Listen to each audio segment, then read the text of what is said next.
लाखों वर्ष पहले सत्ययुग में जब पृथ्वी में पाताल लोक के असुरों के राजा रंभ और क्रंभ नाम के दो भाई हुआ करते थे और वे निसंतान होने के कारण निराशा के घोर अंधेरे में डूब चुके थे, तब उन्होंने देवताओं की तपस्या करने का निश्चय कर लिया, जिसके लिए रंभ ने अग्निदेव को खुश करने के लिए अग्नि के घेरे के बीचों बीच और क्रंभ ने एक झील में आधा डूबकर वरुण देव की तपस्या करने लगा। फिर यूं ही तपस्या करते करते कुछ वर्ष बीत गए और एक दिन यह बात इंद्रदेव को पता चली। फिर उन्हें लगा कि जरूर ये दोनों असुर भाई वरदान पाने के बाद देवताओं का ही कुछ अहित करेंगे। जिसके बाद एक दिन इंद्रदेव धरती पर प्रकट हुए और उस झील के पास जा खड़े हुए जहाँ क्रंभ झील में आधा डूबे हुए तपस्या कर रहा था।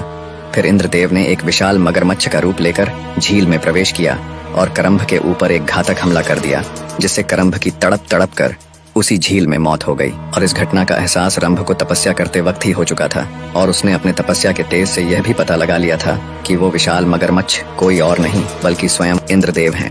रंभ अपने भाई क्रंभ से बेहद प्रेम करता था और वह उसकी मौत का सदमा सह नहीं पाया, इसीलिए उसने अपने तपस्या को वहीं भंग कर एक तलवार प्रकट कर खुद को मारने ही जा रहा था कि अचानक वहां अग्निदेव प्रकट हो गए और उसे ऐसा करने से रोक लिया और रंभ से अपना इच्छित वरदान मांगने को कहा। जिसके बाद रंभ ने काफी सोचा और इंद्रदेव के दुष्कर्मों को ध्यान में रखते हुए अग्निदेव से एक ऐसी संतान मांगी जो इंद्र को परास्त कर सके। इतना ही नहीं बल्कि तीनों लोकों में भी राज कर सके।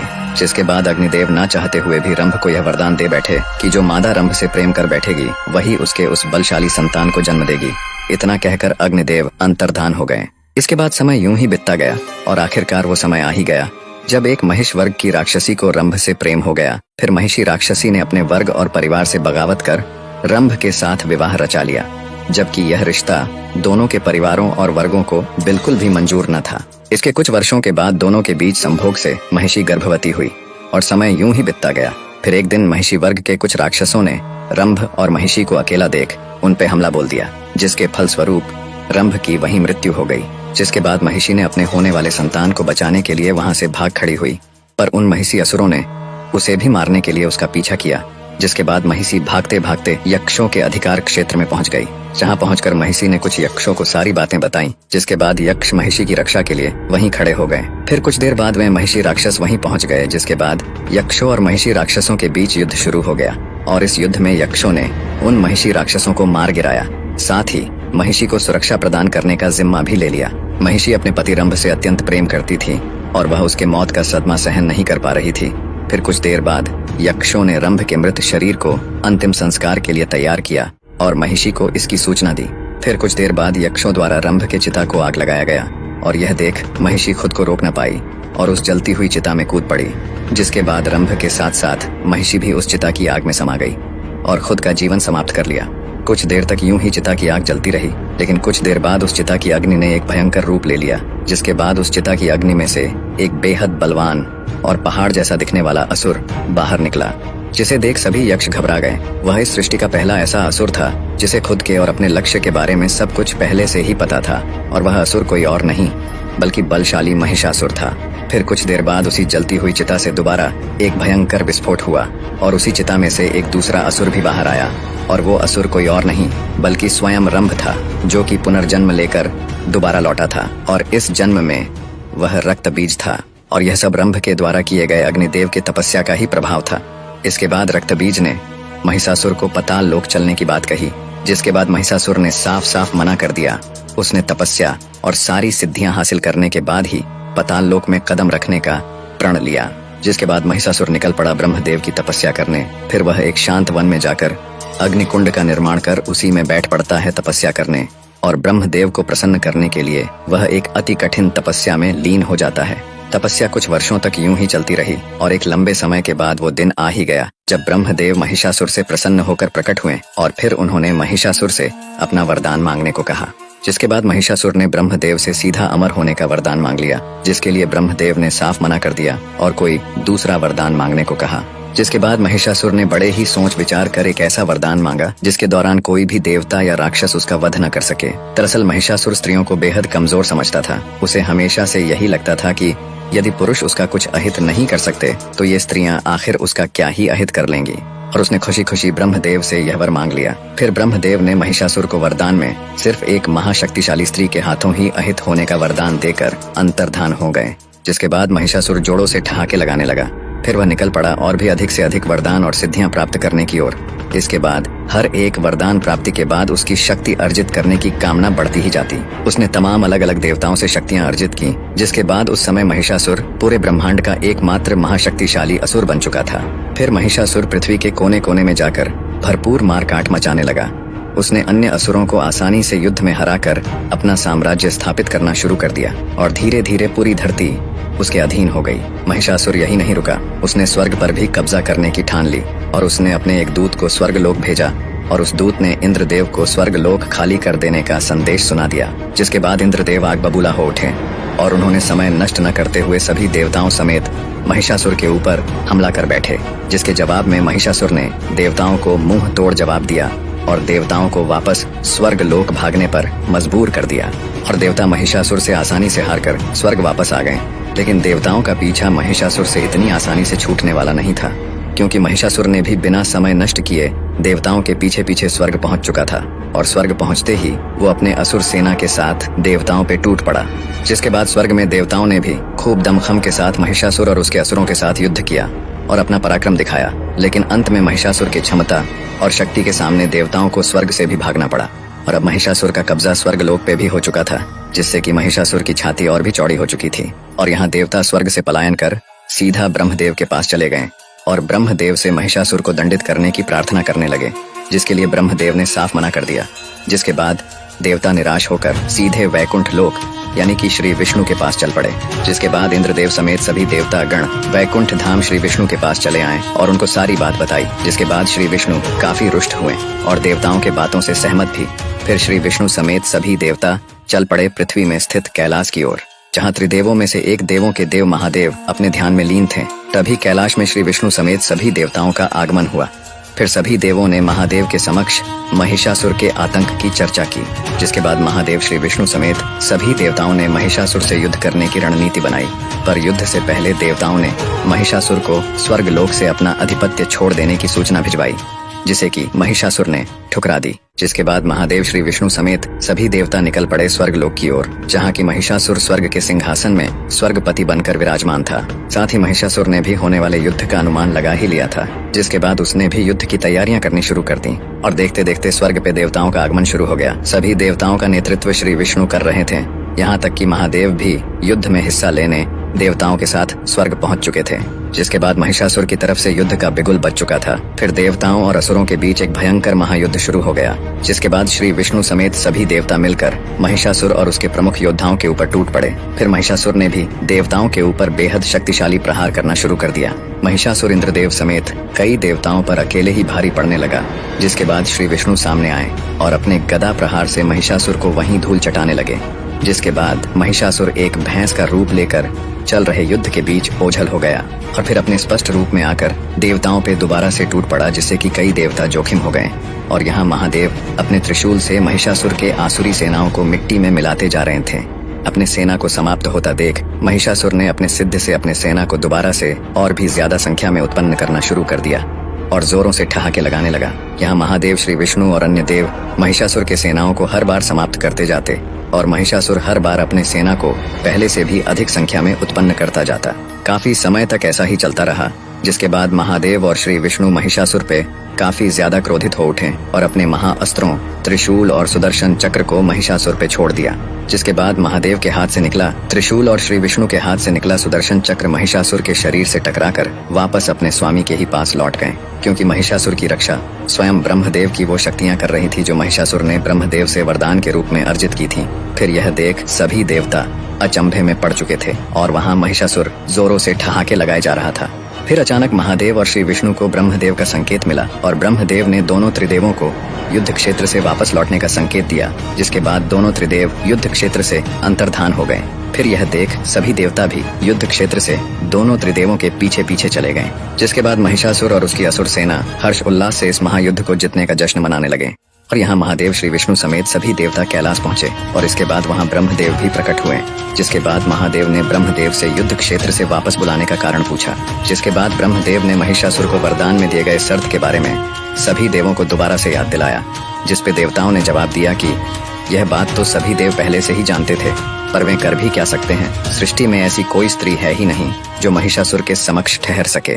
जिस पे ब्रह्मदेव ने कहा कि महिषासुर का अंत करने के लिए एक ऐसी स्त्री होनी चाहिए जिसके पास सभी देवताओं की कुछ कुछ शक्तियां मौजूद हों, और उस स्त्री के पास सभी देवताओं की शक्तियों को एक साथ संभाल पाने और उसका सही से इस्तेमाल कर पाने की क्षमता भी हो। जिस पे देवों ने पूछा कि आखिर इस सृष्टि में ऐसी स्त्री है ही कौन। जिसके बाद ब्रह्मदेव के मुंह से देवी पार्वती का नाम निकल पड़ा और उन्होंने कहा कि इस सृष्टि में एकमात्र देवी पार्वती ही है जो सभी देवताओं की शक्तियों को एक साथ संभाल सकती हैं और उसका सही से उपयोग भी कर सकती हैं। फिर महादेव और श्री विष्णु समेत सभी देव काफी प्रसन्न और उत्साहित हुए। जिसके बाद देवी पार्वती स्वयं का नाम सुनकर सभी देवों के समक्ष आ खड़ी हुई और सभी देवों ने देवी पार्वती को अभिवादन किया। जिसके बाद देवी पार्वती ने भी सभी देवों को अपना अभिवादन दिया। साथ ही सृष्टि के कल्याण के लिए स्वयं को चुने जाने के लिए ब्रह्मदेव का आभार और खुद को अति भाग्यशाली भी बताया। जिसके बाद महिषासुर से एक महाप्रलयंकारी युद्ध करने के लिए महादेव ने देवी पार्वती को अपना त्रिशूल प्रदान किया। इसके बाद श्री विष्णु ने भी देवी पार्वती को अपना सुदर्शन चक्र प्रदान किया। इंद्रदेव ने अपना वज्र प्रदान किया। इसके बाद सूर्यदेव ने अपने रोमकूपों और किरणों का तेज भरकर एक ढाल, इसके अलावा दिव्य तलवार और दिव्य सिंह देवी के सवारी के लिए प्रदान किया।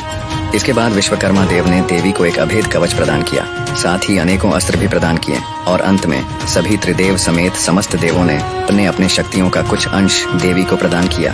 फिर देवी पार्वती ने अपना वास्तविक रूप लिया, महाशक्ति देवी दुर्गा का, और यहाँ महिषासुर स्वर्ग लोक से ऊबकर अब पृथ्वी में ही रहते हुए तीनों लोकों का स्वामी बन बैठा था। पूरे ब्रह्मांड में महिषासुर की ख्याति चल पड़ी थी। वह पृथ्वी समेत पूरे ब्रह्मांड में ज्यादातर राज्यों को जीतकर उनका स्वामी बन बैठा था। और एक दिन जब वह अपने सिंहासन में बैठे अपने असुर सैनिकों को कहीं आक्रमण करने की आज्ञा दे ही रहा था, तभी अचानक उसके राज्य की जमीन थर्राने लगी, जैसे कि कहीं भूचाल आया हो।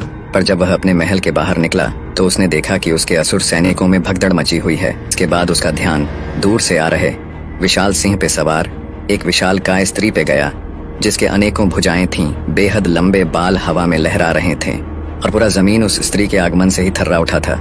उस सिंह पे सवार स्त्री को देख महिषासुर अचंभे में पड़ चुका था और वह समझ चुका था कि वह स्त्री अब सीधे उसके राज्य पे ही हमला करने वाली है। फिर महिषासुर ने उस विशालकाय स्त्री को रोकने के लिए अपने सेनापति त्रिनेत्र को लगभग 5 लाख असुर सेना के साथ भेज दिया। फिर त्रिनेत्र और उसके असुर सैनिक उस विशालकाय स्त्री के समीप पहुंच तो गए, पर देवी दुर्गा के समक्ष क्षण भर भी टिक न पाए। देवी दुर्गा ने मात्र अपने कुछ प्रहार से ही त्रिनेत्र समेत उसके लाखों असुर सैनिकों को वहीं मौत के घाट उतार दिया। और महिषासुर दूर अपने महल में खड़े खड़े यह सब होता हुआ देख रहा था, पर उसे अपनी आंखों पे विश्वास नहीं हो रहा था। फिर कुछ देर बाद जब देवी दुर्गा उसके महल के पास आईं और महिषासुर को युद्ध के लिए ललकारने लगीं, तब महिषासुर देवी दुर्गा के बेहद सुंदर रूप को सामने देख काम वासना से भर उठा। फिर वह देवी दुर्गा के समीप गया और उनके सामने सीधा विवाह का प्रस्ताव रख दिया। जिसके बाद देवी दुर्गा महिषासुर पे काफी क्रोधित हो उठी और दोबारा से उसे युद्ध करने को कहने लगी। जिसके बाद महिषासुर जोरों से ठहाके लगाने लगा, जिसपे देवी दुर्गा का क्रोध और भी उग्र हो उठा। फिर महिषासुर ने देवी दुर्गा से यह बात कह दी कि वह स्त्रियों को युद्ध करने योग्य तो समझता ही नहीं, बल्कि स्त्रियां तो सिर्फ पुरुषों के काम वासना की पूर्ति के लिए ही होती हैं। जिस पे देवी दुर्गा के अंदर क्रोध की ज्वाला जलनी शुरू हो गई। पर फिर देवी दुर्गा ने अपने क्रोध को शांत करते हुए बेहद चतुराई से काम लिया। उन्होंने महिषासुर के समक्ष एक प्रस्ताव रखा कि यदि महिषासुर उन्हें युद्ध में हरा देता है तो वो स्वयं खुशी खुशी उससे विवाह कर लेंगी। फिर यह सुनकर महिषासुर जोरों से ठाके लगाने लगता है और बेहद उत्सुकता के साथ युद्ध के लिए सहमत भी हो जाता है। जिसके बाद महिषासुर भी खुद का आकार देवी दुर्गा के इतना ही विशालकाय बना लेता है, पर उसकी ऊंचाई देवी दुर्गा के समान नहीं बन पाती और महिषासुर कद में देवी दुर्गा से छोटा ही रह जाता है। जिस पे देवी दुर्गा मुस्कुरा पड़ती है और महिषासुर दांत पीसते रह जाता है। फिर महिषासुर अपनी तरफ से पहला वार देवी दुर्गा पे कर ही देता है। वह देवी दुर्गा पे अपनी आंखों से बेहद घातक रोशनी से लगातार वार करता जाता है, जिसे देवी दुर्गा अपने ढाल से रोकने लगती हैं। फिर देवी दुर्गा अपने ढाल से महिषासुर के वार को रोकती हुई उसके ऊपर दिव्य अग्नि का प्रयोग करती हैं, पर दिव्य अग्नि से महिषासुर को कुछ खास नुकसान नहीं पहुंचा पाती। जिसके बाद देवी दुर्गा अपने तलवार से महिषासुर पे एक तेजदार वार करती हैं, जिससे कि उसका कंधा घायल हो जाता है। फिर महिषासुर देवी दुर्गा का ध्यान भटकाने के लिए अपने सिद्ध से लाखों असुरों को उत्पन्न कर देवी दुर्गा को युद्ध में व्यस्त कर देता है। इतनी बड़ी संख्या में असुर सेना को हथियारों सहित एक साथ में सामने आता देख देवी दुर्गा ने एक जोरदार गर्जना भरते हुए अपने सिंह में सवार होकर उन लाखों असुरों पे टूट पड़ी और यह महायुद्ध होता हुआ पूरा ब्रह्मांड बड़ी उत्सुकता के साथ देख रहा था। देवी दुर्गा ने तेज गति में दौड़ते हुए सिंह में बैठे बैठे ही अपने तलवार और सुदर्शन चक्र से असुरों का संहार करने लगी। इतनी विशालकाय महावीरांगना को देख पूरी असुर सेना कांपते हुए पीठ दिखाकर तेजी से भागने लगी, पर देवी दुर्गा ने किसी को भी भागने नहीं दिया, बल्कि सभी का संहार कर अशांत युद्ध भूमि को पूरी तरह से शांत बना दिया। जिसके बाद पूरे शांत युद्ध भूमि में हर जगह सिर्फ धूल ही धूल उड़ने लगे थे। फिर देवी दुर्गा उस धुंधले पड़े युद्ध भूमि में महिषासुर को ढूंढने लगी, पर महिषासुर कहीं भी नजर नहीं आ रहा था। पर अचानक महिषासुर ने देवी दुर्गा के पीछे से आकर एक तेजधार दिव्य तलवार से उनकी भुजाओं पर वार कर दिया, जिससे कि देवी दुर्गा कुछ हद तक घायल भी हो गईं, और देवी दुर्गा ने क्रोध में आकर उसके पीछे सुदर्शन चक्र को लगा दिया। फिर महिषासुर ने सुदर्शन चक्र को चकमा देने के लिए भैंसा का रूप ले लिया, जिसके बाद सुदर्शन चक्र महिषासुर को कहीं भी न पाकर वापस देवी दुर्गा के पास लौट आया। इसके बाद देवी दुर्गा महिषासुर को फिर से उस धूल से धुंधले हो चुके युद्ध के मैदान में ढूंढने लगी, लेकिन महिषासुर उन्हें कहीं भी नजर नहीं आ रहा था। फिर देवी दुर्गा ने अपने सिंह को महिषासुर को ढूंढने के लिए लगा दिया। समय यूं ही बीतता गया और फिर सिंह ने अचानक भैंस का रूप लिए महिषासुर को ढूंढ ही लिया और उस पे हमला बोल दिया। पर भैंसा का रूप लिए महिषासुर के समक्ष सिंह ज्यादा समय तक टिक नहीं पाया और उसने सिंह को अपने जोरदार टक्कर से घायल कर दिया। सिंह की पीड़ा गर्जना सुनकर देवी दुर्गा फुर्ती के साथ वहां चली आईं और सिंह को सहलाने लगी, पर सिंह ने देवी दुर्गा पे ही हमला कर दिया, क्योंकि दरअसल वह सिंह कोई और नहीं बल्कि सिंह का रूप लिए महिषासुर ही था। जिसके बाद देवी दुर्गा अति क्रोधित हो उठी और महिषासुर पे त्रिशूल लेकर कूद पड़ी, पर महिषासुर अपने माया से अचानक वहां से गायब हो गया। यूं ही युद्ध होते होते लगभग 9 दिन बीत चुके थे और अब देवी दुर्गा महिषासुर के साथ साथ अपने सिंह को भी ढूंढने लगी। महिषासुर के छल कपट से देवी दुर्गा अति क्रोधित अवस्था में पहुंच चुकी थी। उनका क्रोध चरम सीमा में था और इसी बीच देवी दुर्गा ने अपने सिंह को मूर्छित अवस्था में देखा। उसे देखते ही देवी दुर्गा समझ गईं कि ये उनका अपना सिंह ही है। फिर देवी दुर्गा सिंह की तरफ आगे बढ़ ही रही थीं कि दूसरी तरफ से महिषासुर भैंसा का रूप लिए तेजी से देवी दुर्गा की तरफ दौड़ता चला आया और महिषासुर ने अपनी पूरी ताकत लगाकर देवी दुर्गा को बड़ी तेजी से पीछे की तरफ धकेलता हुआ काफी दूर लेकर जाने लगा। यहाँ तक कि एक विशालकाय चट्टान को भी ध्वस्त करते हुए महिषासुर देवी दुर्गा को काफी पीछे की तरफ धकेलता ही गया। ऐसे ही धकेलते हुए वो देवी दुर्गा को लिए काफी दूर पहुंच गया, पर फिर अचानक देवी दुर्गा ने अपना संतुलन बनाते हुए महिषासुर को वहीं रोक दिया।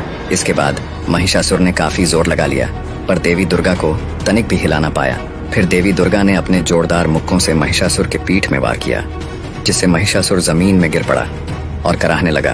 फिर देवी दुर्गा ने अपने पैरों से उसे पलटकर उसके छाती में त्रिशूल से वार कर दिया। इसके बाद महिषासुर जोरों से कराहने लगा। फिर वह रोने भी लगा और देवी दुर्गा से क्षमा भी मांगने लगा, और उसने यह भी मान लिया कि एक स्त्री को कमजोर समझना उसकी सबसे बड़ी भूल थी, और अपने सभी करतूतों के लिए देवी दुर्गा से क्षमा की उम्मीद करने लगा। जिसके बाद देवी दुर्गा करुणा से भर गईं और महिषासुर को एक आशीर्वाद दे दिया कि भविष्य में देवी दुर्गा यानी स्वयं के साथ साथ महिषासुर को भी पूजा जाएगा। जिसके बाद महिषासुर तड़प तड़प कर देवी दुर्गा के हाथों उद्धार पाने की कामना करने लगा। जिसके बाद देवी दुर्गा ने उसके कामना को पूरा करते हुए अपने तलवार के एक ही वार से महिषासुर का सिर धड़ से अलग कर दिया। फिर तमाम देवी देवताओं ने देवी दुर्गा के ऊपर फूलों की वर्षा कर दी।